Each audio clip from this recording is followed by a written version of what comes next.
is committing in Mr. Maulud's UK. Yes. Yes, sir. Yes, that's right. Mr. Maulud. Again, you have said Mr. Maulud. Sorry, sir. Mr. Maulud Ahmad Khan, please. There is another clarification, sir. The Quran says, Inna awwala baitin wudi'a lin-nasi lillazi bi Bakkata mubarakan hudan lil alamin. Lallazi bi Bakkata. Yeah, lillazi bi Bakkata. Why then? Of course, we only do when we come into power, but at present, maybe for state or political reasons, non-Muslims are not allowed to enter Mecca. Non-Muslims are allowed by the Holy Quran to enter Mecca. Nobody stops them. And even today they are permitted to go to Mecca. Who says not? I think they don't allow non-Muslims, sir. No, they do. They go to Mecca. All these companies which are working there, the American companies and the British companies and many ambassadors also go there. So quite a few non-Muslims who visit there. I will wrong you. Yes, no. What happens is that they don't permit Hajj to mushrikeen. Yes. And that is also an issue which is debatable in itself. What happened was that after the victory of Islam, after the conquering of Mecca, the Holy Quran revealed that the mushrikeen, the idolaters, should not be permitted to enter Kaaba now, and that is forever. Now that verse is interpreted differently. Some orthodox mullahs, and they are in majority, they say that this means that no mushrik would ever be permitted to enter Kaaba from then on. And some other scholars believe that it does not mean that at all. It means that they will not be given ascendancy over Kaaba after they have once been turned out. That is to say, it will not be permitted to them to turn it into a house of idolatry after it has again become a house of worship of one God alone.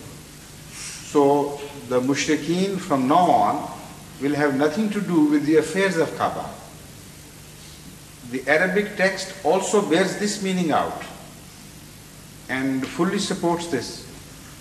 So if it is a matter of interpretation now, as far as Ahmad sallallahu alayhi wa sallam's own conduct is concerned, he permitted mushrikeen to enter Masjid al-Nabi.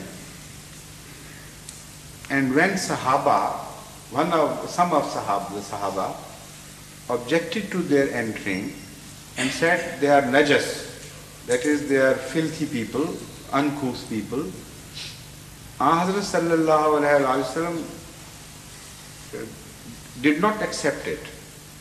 In fact, he didn't like these words in relation to those mushrikeen and said, no, let them enter the mosque, because the filth which is mentioned in the Holy Quran has nothing to do with their bodies. That is the filth of the soul, and it will not defile my mosque.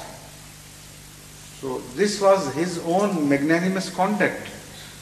So the present day tragedy is that the Muslims are completely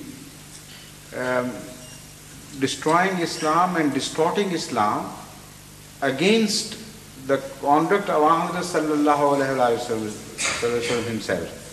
So a paradox is increasing between the reality of Huzur Akram sallallahu alaihi wasallam and the imaginary Islam which is now being created by the mullah. The imaginary Islam becomes more and more heinous and intolerable and uglier as far as it is removed from the reality of Ahmad sallallahu alaihi wasallam, which remains beautiful and shining. So what is the crime of Ahmadiyya? They are trying to remove this parallax. They are putting Islam back in its proper order under the feet of Ahmad sallallahu alaihi wasallam and in the character of Ahmad sallallahu alaihi wasallam. Because he is beautiful and he will remain beautiful forever. So the Islam, which is in fact his action and his practice. When it is put back in its proper perspective, and there is no difference left between Islam and the reality of Ahmad sallallahu alaihi wasallam, then Islam would immediately begin to appear most beautiful and captivating to the eyes of the West and to other eyes as well.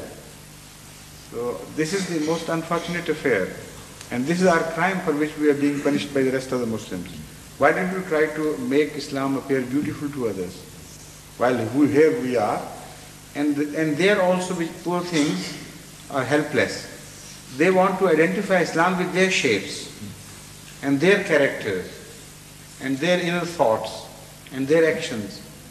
And you know they are so repulsive that if you go near them, it is a punishment in itself. So because they claim the guardians of Islam, so they want to bring Islam closer to them, and for that they have to bring it away from Rasulullah sallallahu alaihi wasallam, because they are not the same as Ahmad sallallahu alaihi wasallam. It will be an insult to the character of Ahmad sallallahu alaihi wasallam if somebody says, even remotely mentions the fact, makes the claim that the mullah is exactly the same thing as Huzur Akram was, na'udzubillah min zalik.